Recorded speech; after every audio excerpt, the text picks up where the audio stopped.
அன்பானவர்களே, கால சூழ்நிலைகளுக்கு ஏற்றாற்போல் நம்மளை சரி பண்ணிக்கிறதுக்கு இயற்கை பல நன்கொடைகளை நமக்கு வாரி வழங்கியிருக்கு. அதை எதை சரியா பயன்படுத்திக்கணும்னு அந்த போதுமான அறிவு இன்னைக்கு இருக்க காலகட்டத்துக்கு நமக்கு இல்லாம போயிடுச்சுங்க. இன்றைய காலகட்டத்தில் இருக்கக்கூடிய இந்த விஷத்தை குறைக்கிறதுல ரொம்ப சிறப்பாக செயல்படக்கூடியதுல இப்ப நம்ம பார்த்துக்கிட்டு இருக்கோம் பார்த்தீங்களா, நரிவிழா அப்படின்னு சொல்லக்கூடிய நரிவிழாம்பழம். இதுக்கு நாக்கொட்ட பழம் அப்படின்னு சொல்லி இன்னொரு மாற்று பேர் இருக்குங்க. இதுக்கு நிகர் இதுதான் உடல் உஷ்ணத்தை குறைப்பதில். பெண்களுக்கு வெள்ளைப்படுதல், உடல் உஷ்ணம், அதீத உஷ்ணம், அடிவயிற்று உஷ்ணம்.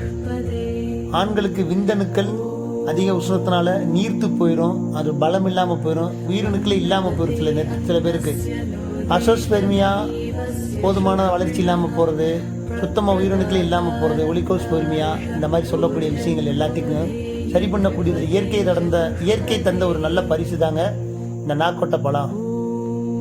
இந்த பழம் ஒற்றை விதை கொண்டது.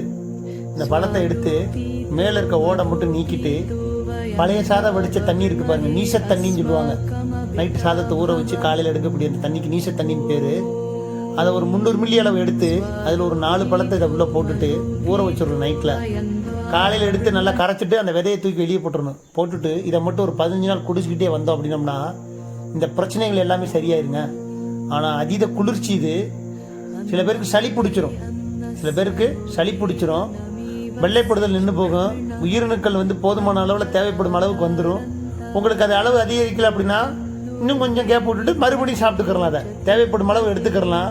ஆனால் அதிகமாக எடுத்தீங்கன்னா ரொம்ப குளிர்ச்சி ஆக்கிருங்க.